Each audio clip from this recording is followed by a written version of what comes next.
ഞാൻ പോയി തൊഴുതുകൊണ്ടൊക്കെ കയറിപ്പോയി സാറേ. തൊഴുതുകൊണ്ട് പോയി പറഞ്ഞു സാറേ എനിക്ക് എടുക്കാൻ സാധ്യതയില്ല. എന്തിനാ സാറേ നിന്റെ തൊഴിലൊന്നും എനിക്ക് കാണണ്ട, ഇറങ്ങിപ്പോ. പഞ്ചായത്തില് ആ ഉദ്യോഗസ്ഥൻ അവരുടെ കയ്യിൽ നിന്ന് പൈസ വാങ്ങിച്ചിട്ടുണ്ടായിരിക്കും, അല്ലാതെ അങ്ങനെ പറയത്തില്ലല്ലോ. ഈ വീട് കിട്ടുന്നത് പട്ടികജാതിക്കാർക്കും അർഹതപ്പെട്ടവർക്കാണ് വീട് കൊടുക്കുന്നത്, അല്ലാതെ അവർ കുടുംബസ്വത്തൊന്നും അല്ല ഇങ്ങോട്ട് എടുത്തു തരുന്നത്. പ്രിയമുള്ള പ്രേക്ഷകരെ നമസ്കാരം. വാർത്ത 24 നിൽക്കുന്നത് പത്തനാപുരം ഗ്രാമപഞ്ചായത്തിലെ ഇടത്തറയിലാണ്. വളരെ സങ്കടകരമായ ഒരു വാർത്തയാണ് വാർത്ത 24 ഇന്ന് റിപ്പോർട്ട് ചെയ്യുന്നത്. 70 വയസ്സിന് മേലുള്ള 2 വന്ധ്യവയോധികരായ മാതാപിതാക്കൾ താമസിക്കുന്ന ഒരു വീടിന്റെ ഒരു മുറിയാണ്. ഈ വീടിന്റെ അവസ്ഥ കണ്ടാൽ നിങ്ങൾ എല്ലാവരും കണ്ണുപൊത്തുന്ന ഒരു അവസ്ഥയാണ്. കാരണം ഈ 4 റൂമുകളിൽ 2 റൂമും ഓട് മുഴുവൻ പൊട്ടിപ്പൊളിഞ്ഞ നിലയിലാണ് ഇപ്പോൾ കാണപ്പെടുന്നത്. അവർക്ക് 70ഓളം വയസ്സുണ്ട്. ഈ വിഷയവുമായി ബന്ധപ്പെട്ട് പഞ്ചായത്തിൽ അവർ വീടിന് അപ്ലൈ ചെയ്തിട്ടുണ്ട്. പക്ഷേ ലൈഫ് പദ്ധതിയിൽ ഉൾപ്പെടുത്തിക്കൊണ്ട് അവർക്ക് ഭവനം അനുവദിച്ചു ഉണ്ട് എന്നാണ് ഇവിടുത്തെ വാർഡ് മെമ്പറോട് വാർത്ത 24 സംസാരിച്ചപ്പോൾ മനസ്സിലാകുന്നത്.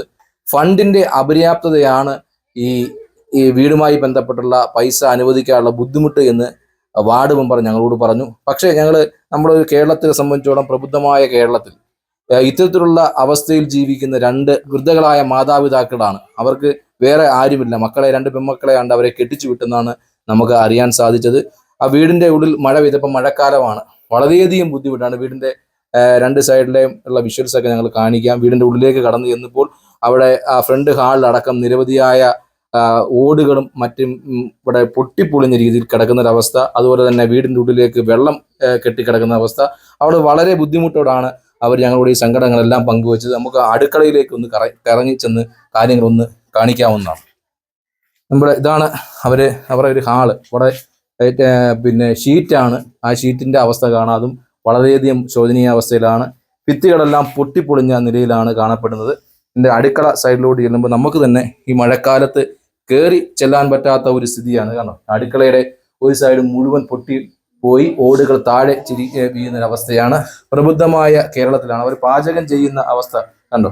പ്രബുദ്ധമായ കേരളത്തിലാണ് ഇത്തരത്തിലുള്ള ഒരു കാര്യം സംഭവിക്കുന്നത് എന്നത് വളരെ അധികം നിരാശാജനകമാണ്. ഈ വിഷയവുമായി ബന്ധപ്പെട്ടുള്ള ഭവാനി എന്ന അമ്മയോടും വേലുക്കുട്ടി എന്ന അച്ഛനോടും അവരുടെ കാര്യങ്ങൾ നമുക്ക് ചോദിച്ചറിയാവുന്നു. ഇത് പിന്നെ നിങ്ങൾ ഈ വീട് വളരെ ഞങ്ങൾ കണ്ടു, ഈ വീടിന്റെ അവസ്ഥ കണ്ട് ഈ വീടുമായി ബന്ധപ്പെട്ട് പഞ്ചായത്തിൽ അപേക്ഷ കൊടുത്തിട്ട് എന്താണ് നിങ്ങൾക്ക് വീട് കിട്ടാത്തുള്ള ബുദ്ധിമുട്ട് കാരണം എന്ന് പറഞ്ഞാൽ ഒരു ഇച്ചിരി കേസുണ്ട്.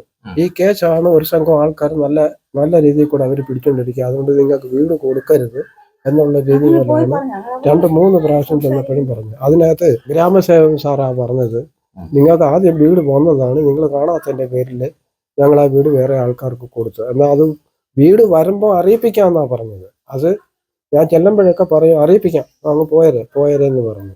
അപ്പൊ ഈ കേസ് കാരണമാണെന്നാ ഇപ്പൊ ഞങ്ങളുടെ ഒരു ചെറിയ വിശ്വാസം. ഈ കേസ് എന്ന് പറയുമ്പോൾ നിങ്ങൾ ഇപ്പോൾ ഈ നിൽക്കുന്ന ഈ വീട് പണിഞ്ഞപ്പം നിങ്ങളുടെ പട്ടയത്തിലുള്ള ഇല്ലേ, അതിനുള്ള കരമടയ്ക്കുന്നില്ല നിങ്ങൾ? പിന്നെന്താണ് ബുദ്ധിമുട്ട്?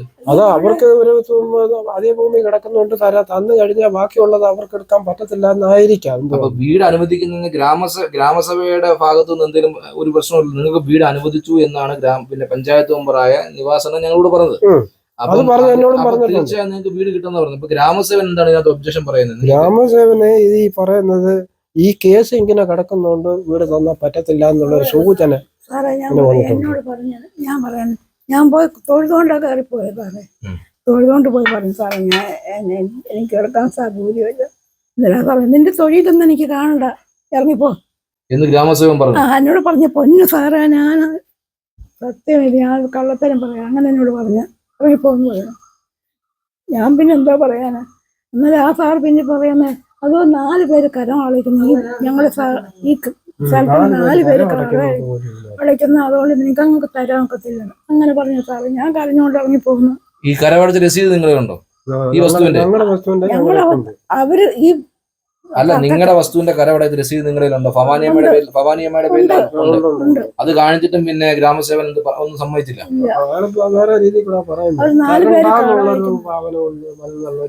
വിളിച്ചു പറഞ്ഞു സാറേ ചേച്ചി ഇത് പറയുന്നത് എന്താണ് കാര്യം? പഞ്ചായത്തിൽ ചെന്ന് പറഞ്ഞപ്പോഴും അവര് പറയുന്നത് ദേവി എന്നൊരാള് പരാതി എഴുതി കൊടുത്ത് അവരെ വസ്തുവാണെന്നാ പറയുന്നത്. പിന്നെ അവര് 4 പേര് കരമടയ്ക്കും. അവര് വന്നിട്ട് ഭൂരഹിതരായിട്ട് വന്ന് 10-13 വർഷം ഇത് ഞങ്ങളുടെ അപ്പൂപ്പന്റെ ഓഹരിയായത്. പിന്നെ എങ്ങനെ ഈ ബേബി ഇതിനകത്ത് കരമടയ്ക്കുന്നത്? ഈ വസ്തു പണയം വെച്ച് നിങ്ങൾ ലോണൊക്കെ എടുത്തിട്ടുണ്ട്. അപ്പൊ പിന്നെ എങ്ങനെയാണ് നിങ്ങൾ? ഞാൻ എടുത്തിട്ടുണ്ട്, എന്നെ അന്വേഷി എടുത്തിട്ടുണ്ട്. അപ്പൊ തീർച്ചയായും നിങ്ങളുടെ അമ്മയുടെ പേരിലുള്ള വസ്തു ആയിരിക്കുമല്ലോ. ആണ്. അപ്പൊ പിന്നെ അത് എന്തുകൊണ്ടാണ് അവര് കൊണ്ട് പിന്നെ അങ്ങനെ പഞ്ചായത്തിൽ കൊണ്ട് പരാതി കൊടുത്ത് പഞ്ചായത്തില് ആ ഉദ്യോഗസ്ഥൻ അവരുടെ കയ്യിൽ നിന്ന് പൈസ വാങ്ങിച്ചിട്ടുണ്ടായിരിക്കും. അല്ലാതെ അങ്ങനെ പറയത്തില്ലല്ലോ. അപ്പൊ ഈ വസ്തുവിൽ നിലവിൽ ലോൺ ഉണ്ടെന്നാണ് ഞങ്ങൾക്ക് അറിയാൻ ഉണ്ട്. ലോണുണ്ട്, 2 ലോണുണ്ട്. 2 ലോണുണ്ട്. അപ്പം സ്വന്തം ഉടമസ്ഥയുള്ള വസ്തുവിന് മാത്രമേ ലോൺ കിട്ടത്തുള്ളൂ. അപ്പൊ അതൊരു ന്യായമായ കാര്യമല്ല. അപ്പൊ നിങ്ങൾ ഇതുമായി ബന്ധപ്പെട്ട് വേറെ ആരെങ്കിലും സമീപിച്ചു? പിന്നെ ഗണേശന്റെ അടുത്ത് പോയായിരുന്നു. MLA എന്താണ് MLA പറഞ്ഞ സാറ് പറഞ്ഞത് നിങ്ങൾക്ക് തീർച്ചയായിട്ടും വീട് നൽകുമെന്നാണ് പറഞ്ഞത്. അങ്ങനെ പഞ്ചായത്തിലോട്ട് വിളിച്ച് പറഞ്ഞു കഴിഞ്ഞപ്പോഴാണ് പുള്ളിക്കാരൻ ഒരു ഇച്ചിരി സാവകാശത്തിൽ വെച്ച് ഇച്ചിരി സമാധാനം മയത്തിലാണ് സംസാരിക്കുന്നത്.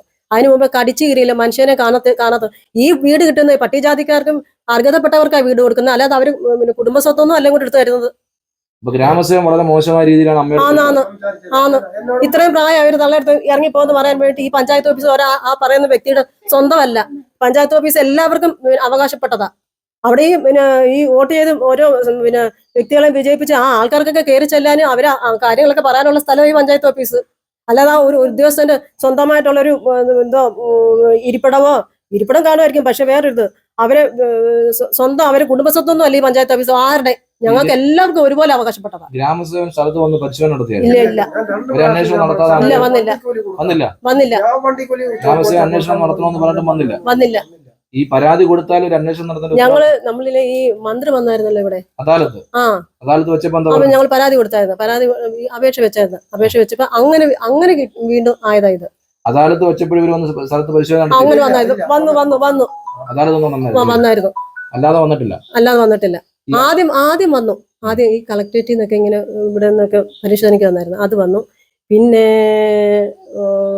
ഈ അദാലത്ത് വന്നപ്പോ അന്വേഷിച്ചു വന്നു. പിന്നെ കൂടുതലും മൊബൈലിൽ വിളിക്കുമായിരുന്നു. അച്ഛനും അമ്മയും അവരുടെ മകളും ഈ കാര്യങ്ങളൊക്കെ കൃത്യമായ രീതിയിൽ അവരുടെ നമ്മളോട് വിശദീകരിച്ചു. ഈ വീടുമായി ബന്ധപ്പെട്ടും അതുപോലെ തന്നെ ഈ പുരയിടവുമായി ബന്ധപ്പെട്ടുള്ള ചില കേസുകളുണ്ട് എന്ന് അദ്ദേഹം വിവരിച്ചു. പക്ഷേ ഈ പുരയിടത്തിൽ നിന്നും കൃത്യമായി കരമടയ്ക്കുന്നെന്ന് അവർ പറഞ്ഞു. ആ കരമടച്ചതിന്റെ അടിസ്ഥാനത്തിലാണ് ഇവരുടെ മക്കള് രണ്ടുപേരും ഈ വസ്തു കാണിച്ചു ലോൺ എടുത്തിട്ടുണ്ട്. നിലവിൽ ഒരാൾക്ക് ഏത് ബാങ്ക് ലോൺ കൊടുക്കണമെങ്കിലും അയാളുടെ ഉടമസ്ഥയുള്ള പുരയിടമാണെങ്കിലും അയാൾ കരമടച്ച രസീത് ഉണ്ടെങ്കിൽ മാത്രമേ ലോൺ കൊടുക്കാൻ സാധിക്കൂ. നിലവിൽ ഈ വസ്തുവിന് ലോൺ ഉണ്ട് എന്നാണ് നമുക്ക് മനസ്സിലാക്കാൻ സാധിക്കുന്നത്. അപ്പോൾ തീർച്ചയായും അവർക്ക് ഈ ഒരു വീടിന് അർഹതയുണ്ട്. നിയമത്തിന്റെ നൂനാമാലകൾ എന്തുമായിക്കോട്ടെ, പാർശ്വവൽക്കരിക്കപ്പെട്ട വിഭാഗത്തിൽപ്പെട്ട ആളുകളാണ് അവർ നമ്മുടെ വീടിന്റെ ഉള്ളിലേക്ക് കടന്നു ചെല്ലുമ്പോൾ അവസ്ഥ വളരെ മോശമാണ്. 70 വയസ്സ് മേലുള്ള വൃദ്ധരായ മാതാപിതാക്കളാണ് താമസിക്കുന്നത്.